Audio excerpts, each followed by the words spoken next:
Hello, and welcome to A Pair of Dice Lost podcasting channel. My name is Brendan. My pronouns are he, him, and today I am joined by... Hey there, guys. My name is Tyler. Pronouns are he, him. I'm going to be playing Riki, the fire-aspected street exorcist. Hi, everybody. My name's Christina. I will be playing Elion. My pronouns are she, her, and Elion's pronouns are they, them. They are a water-aspected investigator. Hi, everyone. My name's Cody. Pronouns are he, they, and I play Amalar Divine, the air-aspected shady businessman. Hi, my name is Britt, and I play Resh Fairus. My pronouns are she, her, as well as Fairus's. She is a wood-aspected dragon-blooded who has a familiar named Zeke, who is a ferret, and she's kind of a performer, petty theft. And this is Exalted, like a dragon-blooded.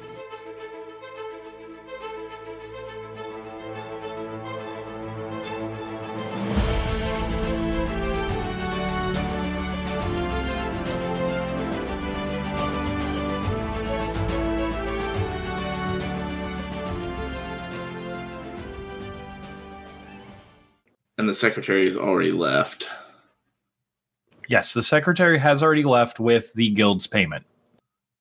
Granted, that does give the guild a little bit more money, but that also gives you some time to not have the guild on their tail.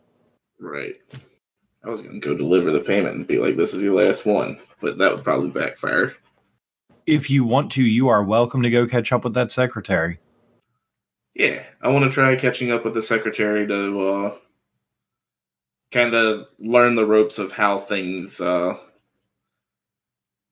work, and not necessarily going to Big Dick, but to covert operation. I'm the new hire, just learning how things work around here, type deal.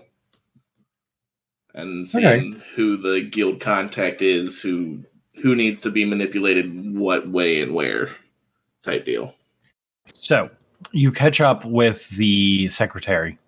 So you go and catch up with Moya, who is lugging around a small sack of bills and looking a little squirrely and like that she's about to get jumped at any moment. Because, hell, she might. Hey, Moya, that was your name, right? You want some company? Huh? Yeah? Weren't you the guy who was just talking to, Miss Vergara? Yeah, Miss Vergara and I, we came to an agreement that, I'd hang out for a couple days, help out around the, storefronts and see how we get along. So I want to make sure that I'm of as much service as I can be to everybody who works around here, you know? If I'm going to be a steady face around here, I want to, want to make sure it's a good face you're looking at, right? Yeah. Well, here, I'll take you to where the drop-off point is for the guild. And she leads you from the undermarket towards one of the guild buildings that is a little bit more ostentatious. It is heavily decorated in the colors of the guild, which are like very like deep purples and like golds, like very hard dyes to make. And it like it kind of like clashes with the surrounding like black glass of chiaroscuro. So, we going inside that place, or how do you do the drop? Do you dead drop it? No, we go right in. We actually deliver directly to Mr. Tanos, so you'll be following me. She takes you into the area, and the guards seem to recognize the secretary girl and just let you both pass without really making a note of it. They take you to one of the elevators, and the elevator rises up quite a ways, and then when it opens up, there is a very large there's a very large office. It looks like it might have been comprised of like 3 or 4 floors just to get the ceiling this high in here. There's a large window that looks out on the back, and you can see sitting at the desk is a man in a traditional like kimono. He is skinny, and it is hard to get a read on him. Short hair and like just a very clean shaven like goatee. And he stands and he looks to Moya, and then he looks to you and goes, "Well then, little Moya, I wasn't expecting you to have any company today. This is quite the surprise there. I see that you brought Salon's payment for me. I appreciate that. What's that little rascal getting up to today then, eh? And who might you be, young man?" I'm Devin. I'm the new crusade dealer down at the Shaved Yedem. I figured I'd come with Miss Moya here to learn the ropes, because I'm gonna be working with them for a little while. Fantastic. Now, if you ever get yourself in a little bit of trouble, if you ever need some extra money for those crusade tables, you just come on up to old Tanos here and I'll help you out. Don't you worry, buddy. And he like stands up, moves over to you, and like gives you a very hearty handshake. What's your strength score, Cody? 1. It's a very hearty handshake. Yep, I'll gonna do my best to squeeze back, knowing that it's like the equivalent of a 5-year-old. I'll be sure to remember that. Mr. Talos? Tanos. Tanos. With an N. Gotcha. I'll remember that. So you're the money around here. Who runs protection? Is that in your purview as well, or is that a associate of yours? You're asking a whole lot of questions there, bud, for someone who's not on my payroll. Well, I can be, but I don't know. It's just a little concerning that Miss Moira has to lug all that cash through the undermarket on her own. Like, it seems a little dangerous. I didn't see any guards with her or anybody keeping lookout, or unless you got people hidden, but I don't think that's the case. I just want to make sure that your money makes it to you. You know? Oh, don't you worry. I trust Solan to be able to help to get all these things out, to get the people here. She wouldn't trust someone with the money without Solan wouldn't send her trusty secretary out with my payment without knowing that she can take care of herself. Isn't that right, little Moya?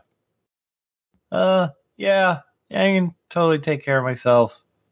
Oh, so it falls on the people bringing the. So you don't offer protection. It's just the money goes through you. Solan pays us what that she owes us. We are the ones in charge of making sure that the markets stay running now. Gotcha. So, like, that number is,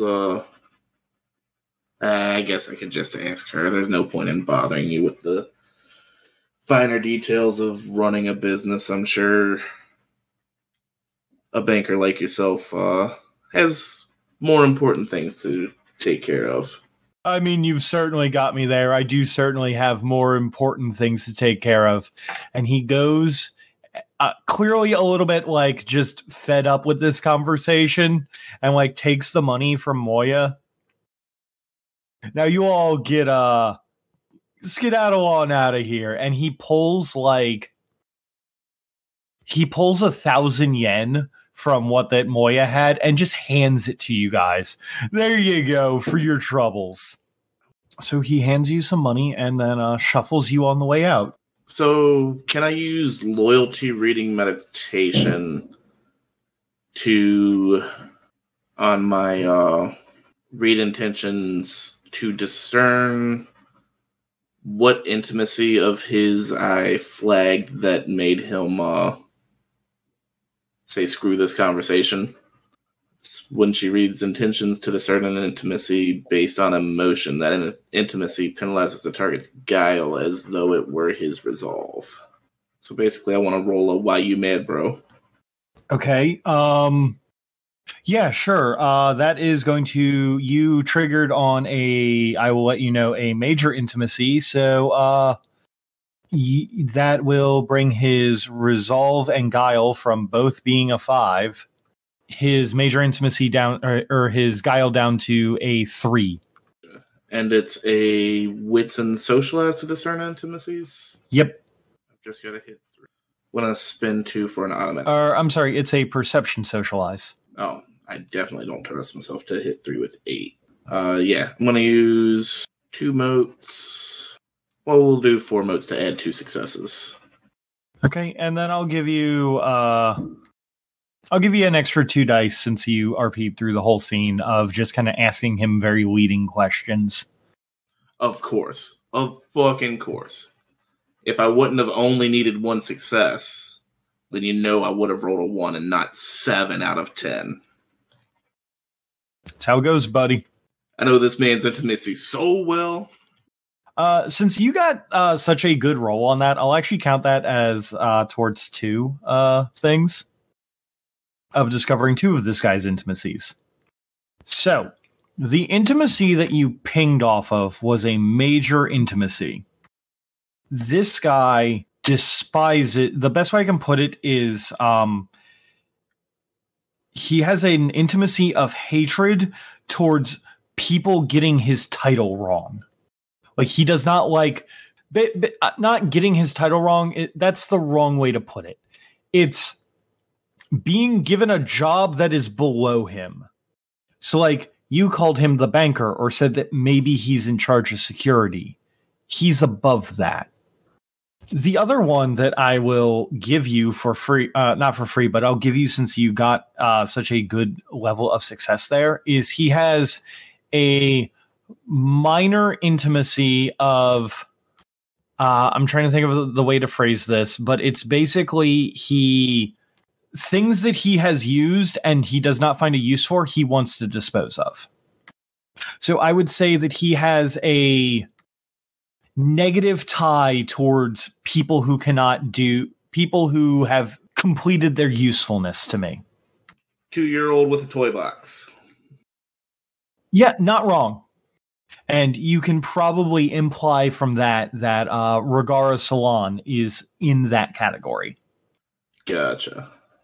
So how are we narrowing that intimacy down? Like, what are we paraphrasing it down to? I only care if you're useful. That works. Yep. And she's in that category as she is useful, or he doesn't care about her because she's not useful? He doesn't care about her because she's no longer useful to him.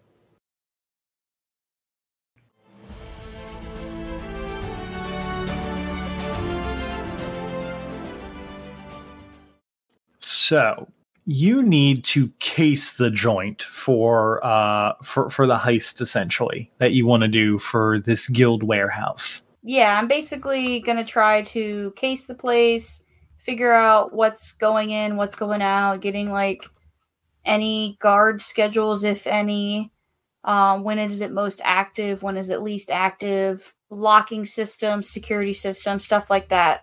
So, Britt, what that I will let you do for this is, how much time do you want to spend doing essentially the montage and the everything for this?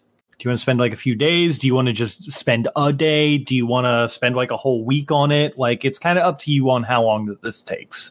I would want to spend a minimum of 2 to 3 days just to make sure everyone in the group is on the same page and knows what the plans are and understands what the plans are to execute them. So, Britt, in that case, what that I would like you to do for me is if you could give me the first day that you go up to do this, and I'm going to just kind of count this. How do you go up to approach like the guild warehouse? Like, what's your like? Give me a plan here. Well, I'm gonna make sure I use Zeke's abilities to kind of help with this. Because he's small and can kind of like navigate places better than we could. Okay. Get him into a like air duct or something to get inside. And because he can talk to me, like let me know what he sees, what our best routes are, as best as he could tell. And then case the outside for the best entrances and exits as like our starting points. Okay, sounds good. And is it just you and Zeke that are casing the place on the first day, or are you going to bring in any of the other group? I want to bring Doki probably because he's good at hiding. Daenerys. Because he's good at infiltration. So I'm going to bring Daenerys with me. Okay. So you and Daenerys and Zeke go out. Is there any preparation that you guys make? Do you guys disguise yourself in any way? Well, I have chameleon skin or chameleon for my merits. So chameleon, the character can change the color and pattern of her skin to match her surroundings. She adds a die to stealth rolls and to survival rolls to hunt for game. If she's not wearing any clothes, adds 2 dice. When the character is nervous or stressed, she must make a willpower roll, difficulty 1, to keep her skin from reflexively shifting a few shades towards the dominant color of the surroundings, giving her away as a likely wild mutant. All right.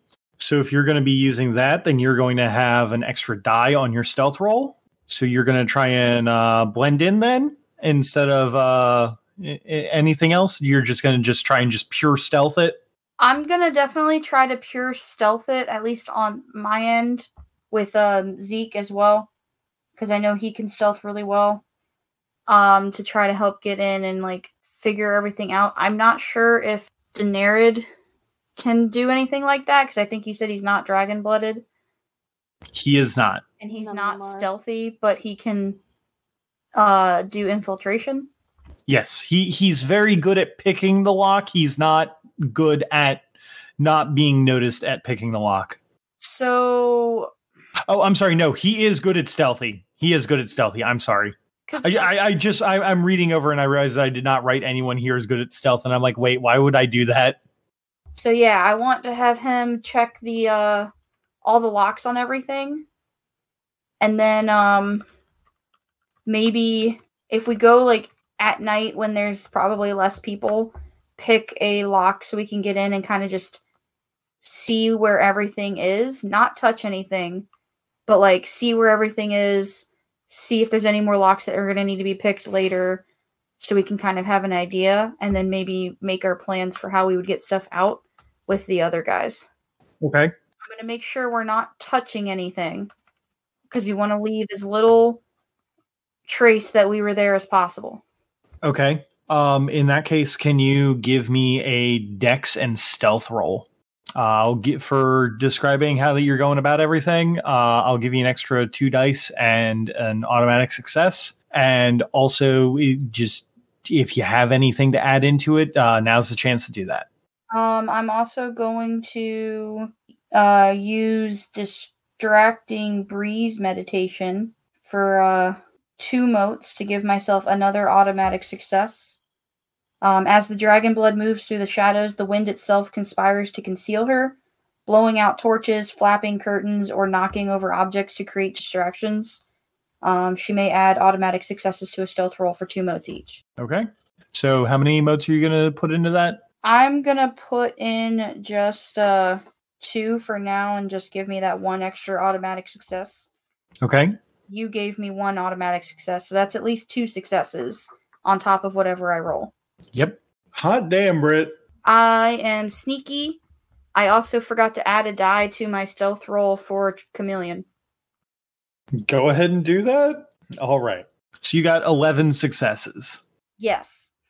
You are very sneaky. You are so sneaky, in fact, that your sneakiness extends to, in this case, when it's not as important, your sneakiness extends to the person with you. You guys make it into the guild warehouse. You can see multiple crates are stacked with goods that are meticulously labeled.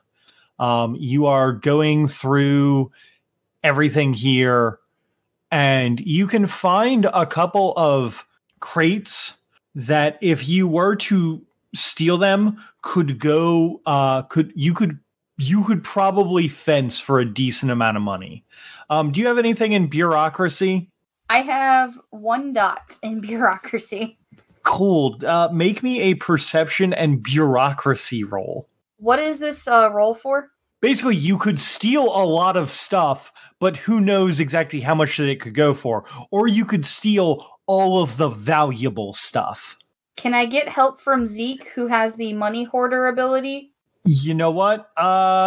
Yeah. Since he knows the value of money and hoards, and he can talk to me. I will, in that case, since Zeke is helping you out here, I will give you 2 extra dice and 2 automatic successes since Zeke is helping you out. So that's a total of 5 successes. Damn. Okay. So as that Daenerys opens up the door for you and you both sneak in stealthily, Zeke moves through the shadows and gives you almost a little salute, half-seen salute in the shadows, and then starts rummaging through things. After about 15 minutes worth of rummaging, there is beginning to be a change in the guard shift, and you guys sneak back out, relocking up everything, and no one is the wiser that you were here. After a moment, you have a small mental inventory that you and Zeke speak about and basically write down quickly on your findings. After a brief moment of figuring out what would sell the quickest and for the most money, there are a total of 5 containers in there that are not going to be moved for at least a week, according to their shipping manifest, which means that they'll still be here. And 4 of them, Meatball and another person could potentially get that out of there just fine. They're large containers, but they're low weight. They have lighter materials in them. There is 1 container in there, though, that you know that if you guys could fence it somehow, would go for quite a lot. Like, could go for a cool 2 to 4 million if you fence it the right way. Okay. Was there any idea about how heavy it would be or big? It is large enough that it would take the entire crew to get it out of there. Okay. The other 4, if fenced in a relatively quick amount of time, would get you about 1.5 to 2 million, depending on the roll that you make for it. But like this one big box could be is basically like pay dirt for you guys. Then I would let everyone know the big box is going to be our main objective, but if we feel the need to make a quick change call, go for the smaller, lighter ones. That way we can split up and be less likely to be caught altogether. Okay. That sounds like a plan to me. After a little bit of time, Riki has split off from the group to go and do his own thing. Yep. Where do we find Riki? I imagine that Ricky's probably just kind of like rolling down the street with his hands in his pockets, trying to find something to do. Not really not taking his job terribly seriously. So as you are walking down the streets, not taking your job terribly seriously, you look over to one of these side alleys where there's a little bit of deeper darkness than usual. And you see a bald-headed man who is yelling at a blue-skinned woman. He appears to be holding up some kind of symbol that is wrapped around his neck and is pushing it violently into this woman's face. And she is backing away very hesitantly and scared. You said it's a symbol he's shoving in her face? Yes. Any recognition? From here and with a quick glance, no, but the bald head does remind you of some of the monks that you used to be around. Uh-oh. Guess I'm gonna take a walk down that alleyway. I'm not gonna sprint down the alley and make a lot of noise. I'm just gonna casually walk by with my hands in my pockets. Just kind of take a closer look. As you get closer, you can hear this man screaming at this woman. Out of my way, young lady. This is the place of the living, not the ways of ancestor worship. This is you leave this city now. And how is she responding to that? Honestly, scared and backing away from the symbol that he's holding. Do I see the symbol? Now that you see it a little closer, it is most definitely the symbol of the Immaculate Order. Does he notice me? Not at the moment, he doesn't. I'm just going to keep walking. I'm going to stop when I get behind him and just kind of watch the scene unfold. I'm going to be a good 5 feet behind him. Is the lady he's yelling at any other details other than her skin is blue? Now that you're this close to her, she has a kind of ethereal quality to her. She is definitely a little translucent. Can I make an occult roll? It's very obvious to tell that she is and with the way that he's yelling, it is very obvious to tell that she is a ghost and that you have stepped into a small shadowland. Gotcha. Which are, as you would know, fairly common in Chiaroscuro. The dead and the living do actually do business together. So, but this is the Shadowland, and it's technically where she belongs, and he is, there? Yes, he would be the intruder. I'm just going to keep watching for a minute and see what else happens.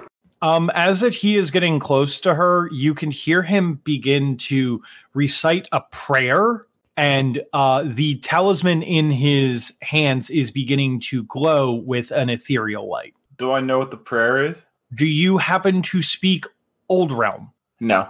Then it sounds as spooky as Latin does to people who don't speak Latin. And is the ghost getting upset by this? They are attempting to run away. Okay, Brendan. I'm assuming this is in an alley, so there's a wall around?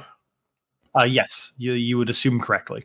I would like to, as politely as a gentleman can, grab the back of his head and smash his teeth into a brick wall. All right. I did want to mention, before I do this, to get some more information, I'm not sure if this is relevant, but I have a specialization in occult, specializing in exorcism. Is that relevant?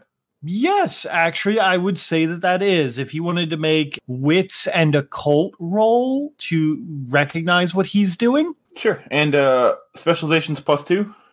Specialization is just an extra die. Okay. And then since you've been asking for very specific descriptions of it, I'll give you an extra 2 dice. Well, that's 7 without the 2 dice. You have a stupidly high die roll. You do not know what the exact meaning of the prayer is, but it is a prayer that is taught to all monks of the Immaculate Order, specifically to expel spirits from the material plane, essentially. To cast them back down into the darkness of the underworld, back to hell where they came from, or wherever else that they reside. Because as that you know it, spirits have to... It costs a spirit a lot to manifest in the regular world. In this case, it's a little bit of a special case since the ghost is in a Shadowland where that they naturally exist, but Shadowlands are also kind of a weird middle ground. So yeah, back to the gang violence. I'm gonna put this guy's face into a brick wall. Okay. If you could roll me, I guess Dex and Brawl in that case, or Dex and Martial Arts since you have martial arts. Yep. And give me an extra 2 dice for the description. Nice. 6. All right. So with 6 successes against his defense of 0 because you got a surprise attack on him, he goes face first into the wall and is more or less knocked unconscious. I'm not going to just throw him into the wall. I want to put his face there and hold it there. Is he still conscious if I do that? If you want him to stay conscious, then he stays conscious. Just barely. I'm going to lean down and whisper to him, not quite what that's for, is it? That's for, spooky shit harassing people. The only one here harassing anybody is you. Fuck off with that. I'm going to, drag his face on the wall a little bit, and then I'm going to knock him out. He goes down like a sack of bricks, and it is just you and the ghostly woman here in the in the alleyway. I'm going to take the assumption here, assume that you weren't causing any trouble. He was just some asshole harassing you, right? I kind of know how this goes. She takes a moment, looks down at the monk, and gives him a ghostly kick to the side. Yeah, that'll do it. That would make me feel better. Nah, I wasn't causing no trouble. Fucking monks have been messing with us around here for the last couple weeks. Well, that's no good. I'll make a point to walk by every now and then. Yeah, I appreciate it. They're causing more trouble down in the undermarket, though. Oh yeah? Like what? Got told about one of the spirits down there that's been causing trouble. So some of the more rich folk decided to hire out some monks to exorcise the lady down there. Causing trouble how? Making sure that the girls that are trapped in the rings down there that are in debt go free, and all the paperwork disappears, or some of the slaves out in the fields get free, or sometimes just someone's chains break down there. Maybe one of the brawlers gets out from one of the arena rings and runs amok. Brendan, I'm familiar with the area. Do I know who would be doing stuff like this? Like keeping slaves and working in stuff like this? The guild. Oh, good. That's what the work of holy men needs to be for, protecting the guild and their slave trade. Excellent. I hope you don't have any more trouble today. If you do, I'll be around. My name's Riki, and he turns to start heading out, unless the ghost needs anything else. No. The ghost just goes, "Thanks, I'm Kaya. You have a good one." You too. Stay safe. As safe as a ghost can. Yeah. Do you go on the tip about the monks in the undermarket? I'll do a walkthrough. Yeah.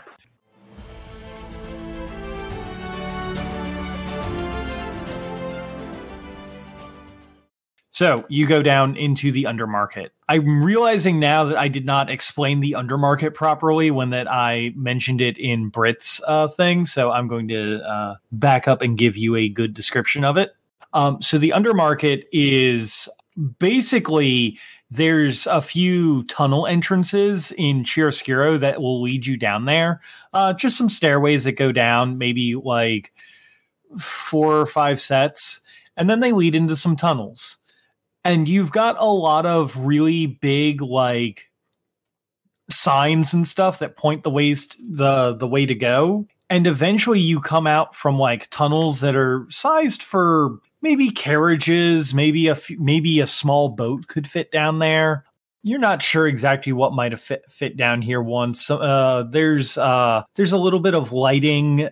Sometimes there's torches here and there. There's a little bit of first aid tech every now and again that's just kind of lying around. And some tunnels that do shoot off to the side. You've lived here long enough that not to go too far out of the way in the undermarket. Or in the underside of town, because there are unexplored tunnels and nobody knows what's down some of them. Right. But eventually you come to a very large area in the undermarket that opens up. It almost looks like it opens up like how an arena opens up. You don't know how or when, but you might have gone another couple 100 feet down, and the top of this area is probably 150 feet tall, above which is like the ground floor and then like the city above you. There are buildings here with multiple stories, and some of them have personal lighting. There is a cool current of air that sweeps through here despite the desert heat outside, and the undermarket is bustling with life and trade in every vice imaginable to man and Exalt. Gotcha. So now that you're down here, what do you want to do? Well, firstly, just see if there's anything openly happening like on the street that's important. Anything openly happening on the street that would like lead you to ideas of like what's going on? Yeah, sort of, kind of. On the street here, there are people selling medicines that swear that they'll add a whole foot to your height, or maybe other places, who knows. There are people who are in small gilded cages that look like they've put themselves there and have actually like look like that they're like selling themselves voluntarily. There are small little gambling rings going on here and there that have like craps tables and other things. Down at the back, you do find a rather large building that looks to be, the best way that I can describe it is, if you've ever seen a brothel, it is basically that right here. Yeah. Do I hear anyone talking about like any current events or important happenings? Do you have anything that would help with that? I think that would definitely be a perception and awareness roll. Okay. Not great, but we'll see how I do. I'm probably familiar with like places where like talk like this occurs, you know, like alleys, places where people like are congregating, smoking or drinking, like local bars. I want to like target locations that might have more information. Okay, yeah, sounds good. I'll give you an extra 2 dice for that. 3. Is that with the extra 2? Yep. It takes you a little bit of figuring out exactly where to go. The undermarket isn't exactly the most cohesive of places. Sometimes a bar might go through 3 owners in a month if they're unlucky. So you don't know. So sometimes it's harder to get information from the same place. Right. But eventually you do hear someone talking about how that it was really weird that they had seen a group of immaculate monks going towards the basement of the Shaved Yedom. I guess I'll make my way that way then. After talking to some people, you make your way towards the Shaved Yedom. What is a Yedom? Oh, a Yedom is like 15 feet and 15 tons worth of domesticated cow. They're basically giant, adorable hamburgers. That is adorable. So Riki makes it to the Shaved Yedom, which is a rather large gambling hall that has been there for a couple years now. So they've actually managed to acquire a couple extra buildings around there. It's basically a place where that you can go and bet on just about anything in the undermarket. And considering that, as you know, as a former Immaculate Monk, Immaculate Monks take a vow of poverty, them going to a gambling hall is very weird. Do I see them around, or are they just hanging out, or not hanging out anywhere? They are not hanging out anywhere. You just heard that they went in. Okay. I'm going to ask, I'm assuming there's like a bar? Yeah. So I hear there's, I'm looking for some help. I hear there's some Immaculate Monks around here. The guy at the bar kind of stares at you and just goes, "Yeah, we got some of them from over in the lab here on some business. What you need?" Oh, my carburetor's haunted. Your what's haunted? I'm assuming there's no carburetors in Exalted, is there? No. Oh, you know the thing you put on the back of your house and it keeps it cool. Is that what it's called? The carburetor? What's the fancy word they call it? Oh, the temperature regulator. Yeah, that's the regulator. Yeah, my bad. That's the one. It's haunted? They can get haunted? Yeah. Those monks can unhaunt it. And I need them to really badly. See my problem? Yeah. You okay? You seem legit. He kind of just recognizes like recognize crime, I guess is the best way I can put it. And he tells you it's like, yeah, they're you go down into the sub basement. They're all hanging out down there. Okay, thanks. Thank you. I'll go down and check them out. You have a nice one now. Yeah, no problem. You too, man. I guess I'm going down to the sub basement. You walk over to the basement door, and there's no one guarding the door, so you can just open it and go down. I guess I do that. So you go down the first flight of steps. There is a door there, and then the stairway wraps around once to go down to the sub basement. Do you peek into the other door, or do you just keep going down? I'll peek. What? Okay. Make me a Dex and Stealth check. I don't really have a way to stump this, so I'm only rolling 4 dice. Okay. 4 successes. So when you open up the door, there is the distinct sound of what can best be described as human misery. Peeking in, you can see that there are wall-to-wall cages that have people bound in manacles here. There are people of all creeds, sizes, shapes, and genders. Oh, good. Is there anyone in there that isn't in a cage? There are a few large guards that look like that they are carrying weapons. How many guards? About 5. They're being actually fairly competent guards here. They're actually like moving and being able to check each other's six and everything. Like once you get past that door, it is going to be a little hard to go unnoticed. Okay, well I guess I'll just keep walking for the moment, see what else there is. Okay. If you go down the stairs there to the sub basement, there is another door with a large monk standing in front of it with his arms crossed. As you come down the stairs, he looks up to you with a like pointed stare. Does he say anything? What do you want? Oh, I'm just looking for the bathroom. Bathroom's upstairs. They told me there was one down here. Well, they lied to you then. Are you sure it's not? I'm gonna walk closer to him. Is there one back there I can use? I really gotta go, man. I gotta take a wicked piss, you know? There is not another bathroom down here. It's upstairs. They lied to you. As I walk closer, do I see anything past the door? Or is it just like a solid locked door? There's nothing I can see. It is a solid locked door. I probably have my staff with me, by the way. Does he look at me weird in any kind of way? It takes a moment for him to register the staff. And upon seeing it, he kind of stares at you, like stares daggers at you. I've seen that stick before. Oh yeah? You're not supposed to have that.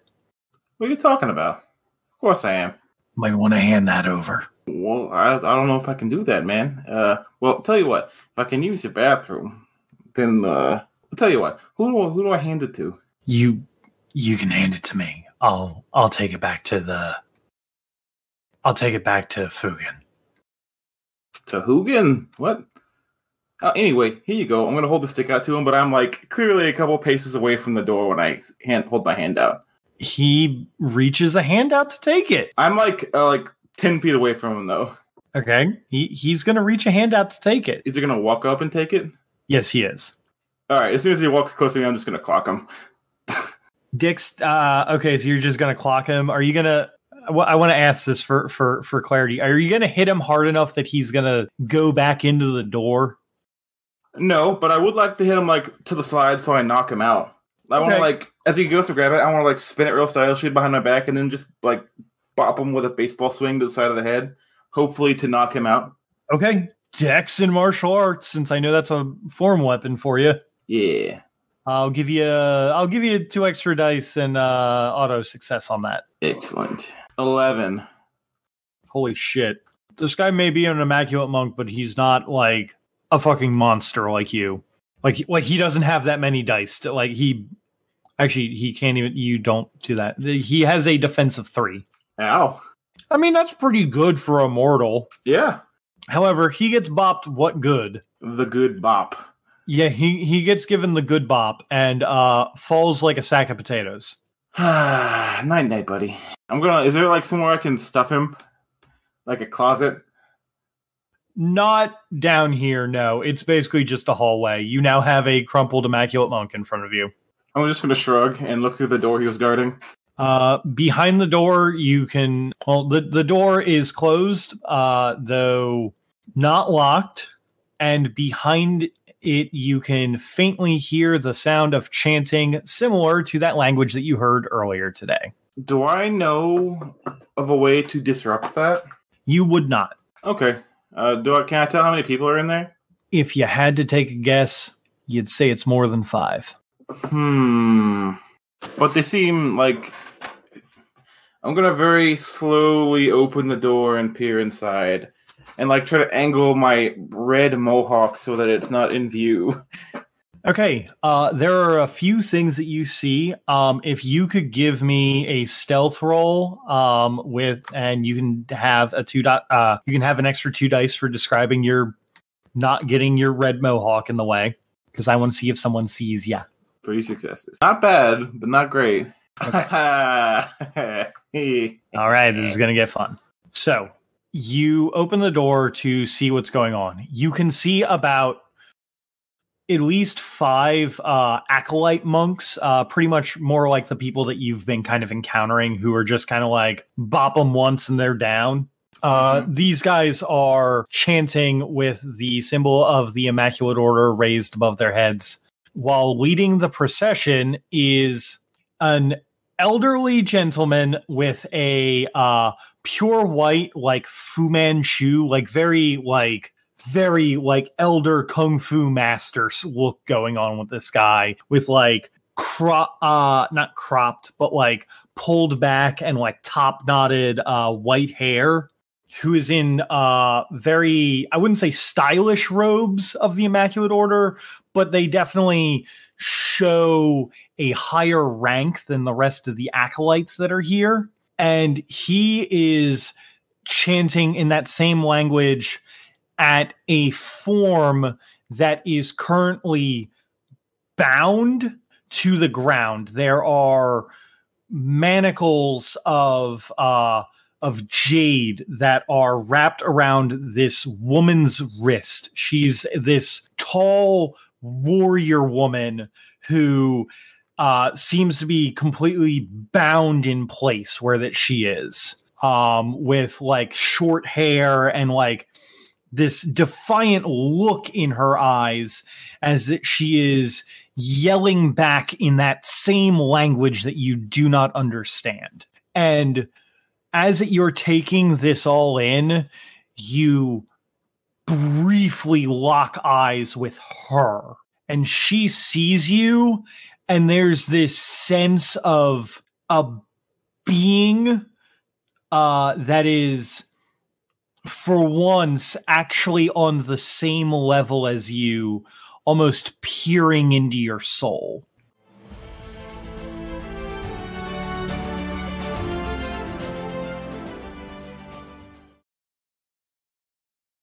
When last we left Fairus, she was putting together a very, most certainly elite group of heisting people to get some goods out of the guild warehouse.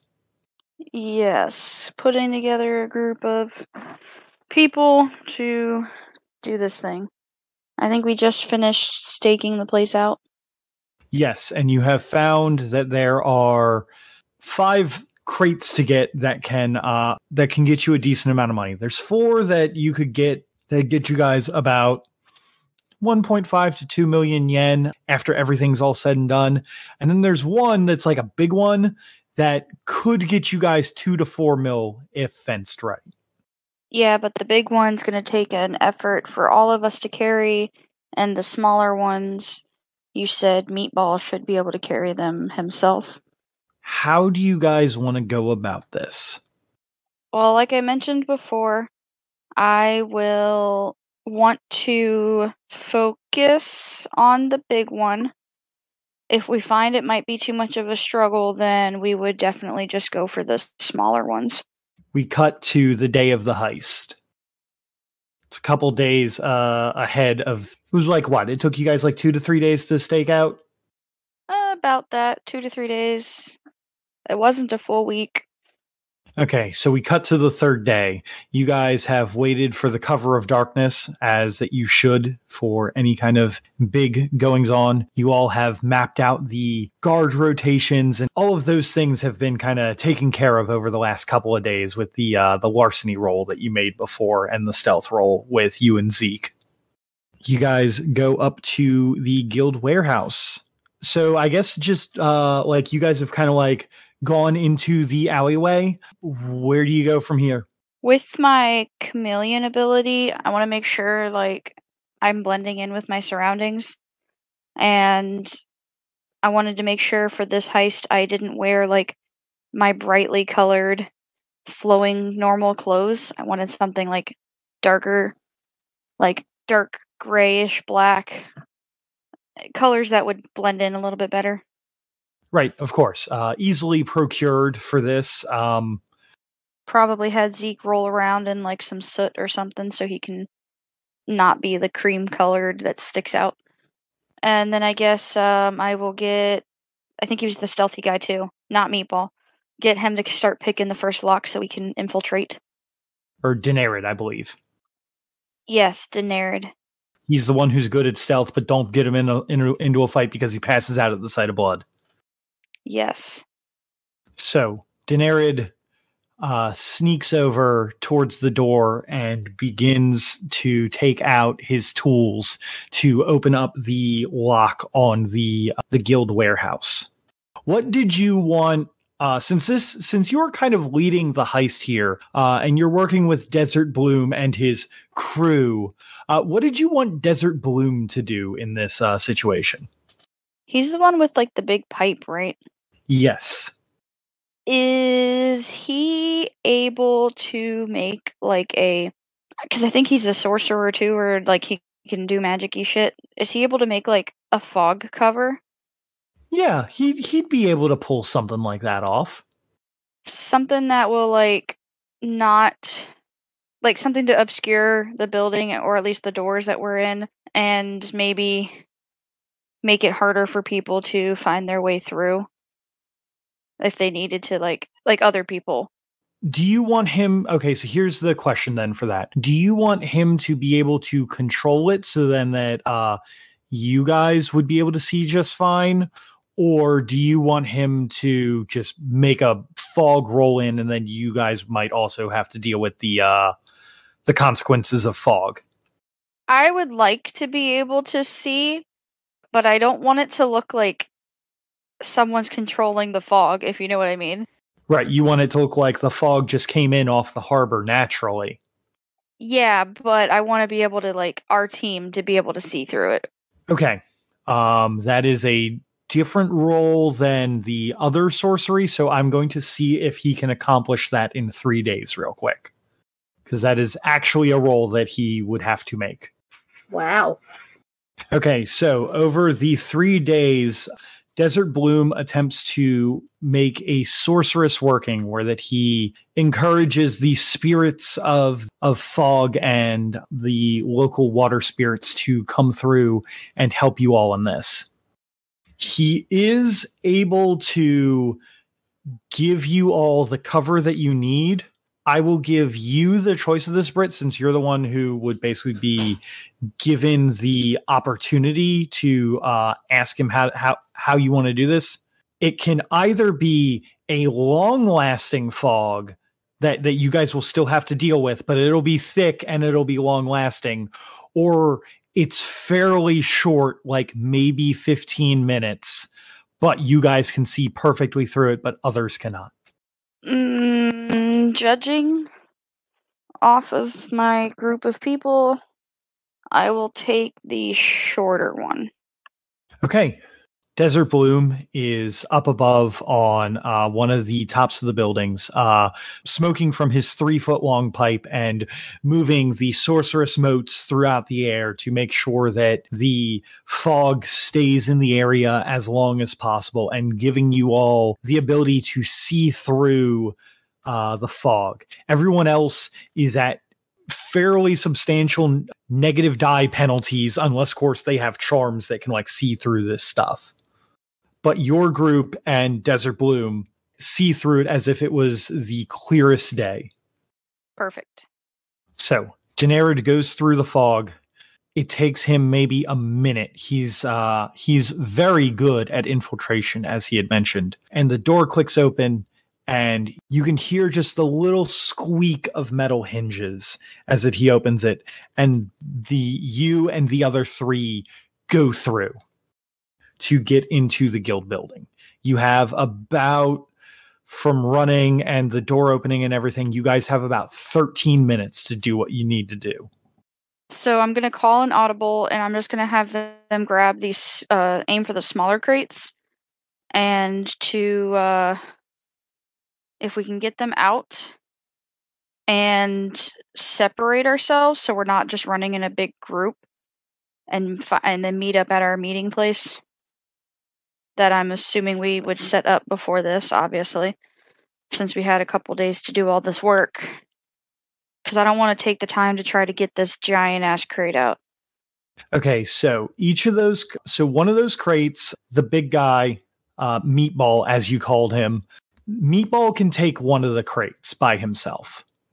The other crates are going to require either strength rolls from you or for two of them to work together to move it.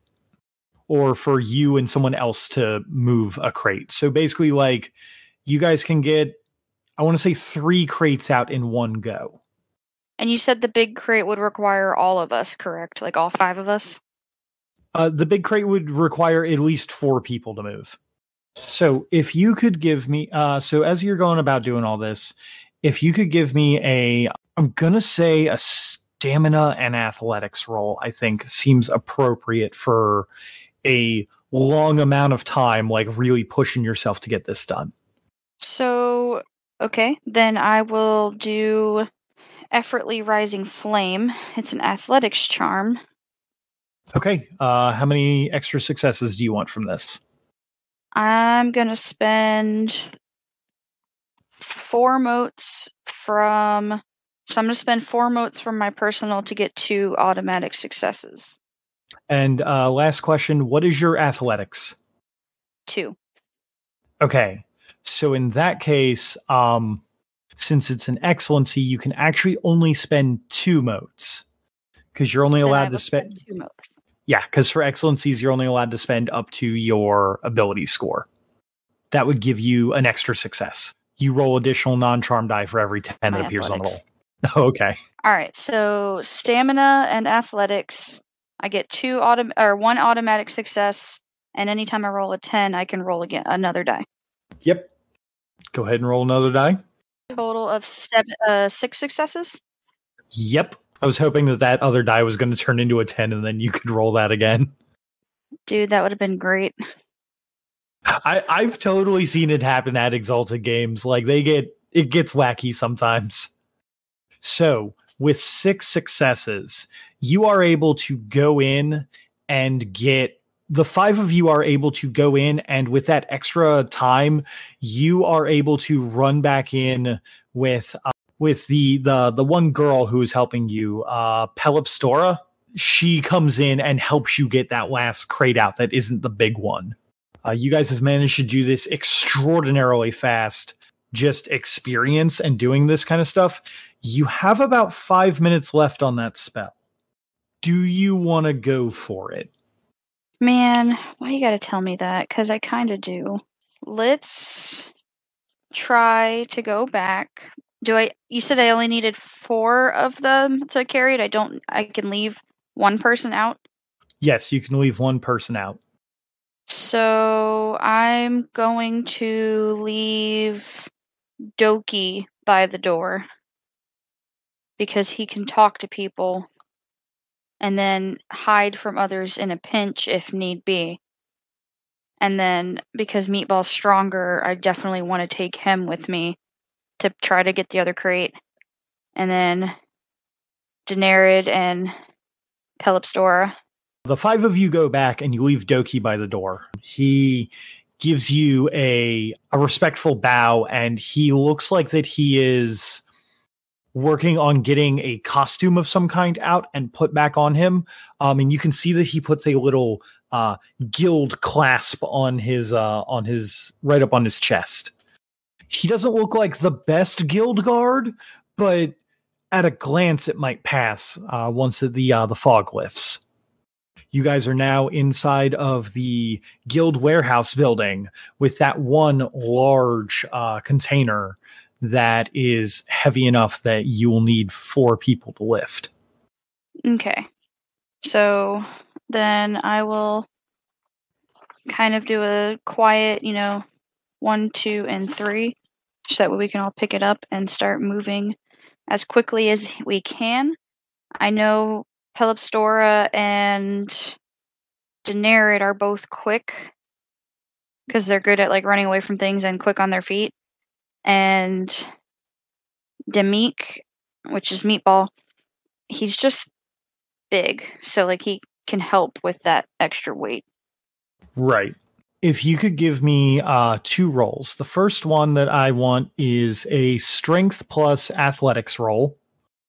And for describing how that you're setting everyone up to move everything, I'll give you an extra 2 dice for a stunt. And then let me know if you're going to spend any motes or anything on the excellency for the athletics, if you want.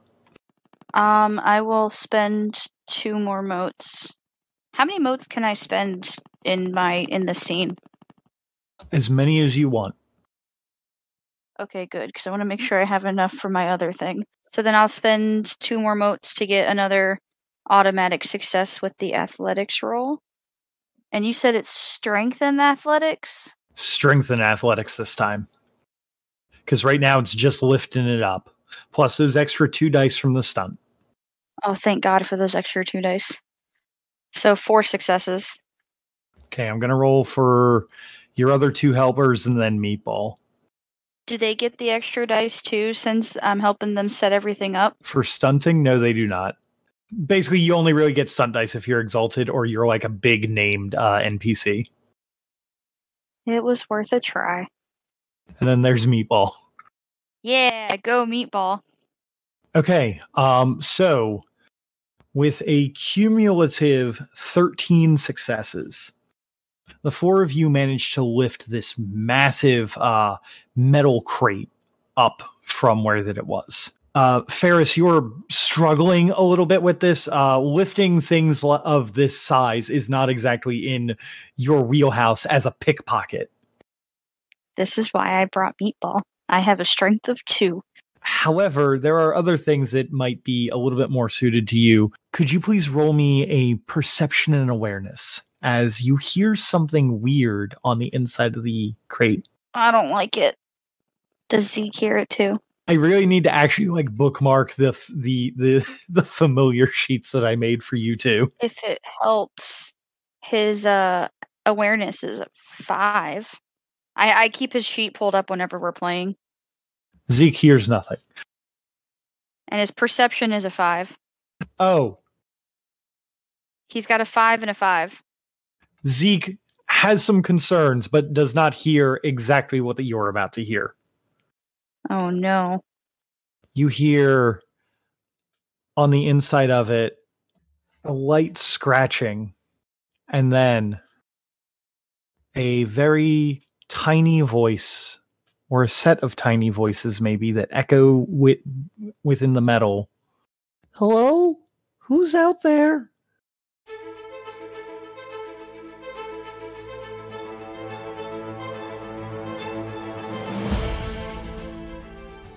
Thank you all for taking the time to enjoy our show. If you liked what you heard, why not give us a follow on Twitter for more updates as to when we'll be releasing episodes. You can also give us a like or review on your podcast app of choice. Just a few quick button clicks and you can help us defeat the dreaded algorithm boss. The theme song for this game was Main Theme by Alexander Nakarada, copyright 2019, used under a Creative Commons license. And hey, for making it this far, I saw that cool thing you did, so have some stunt dice.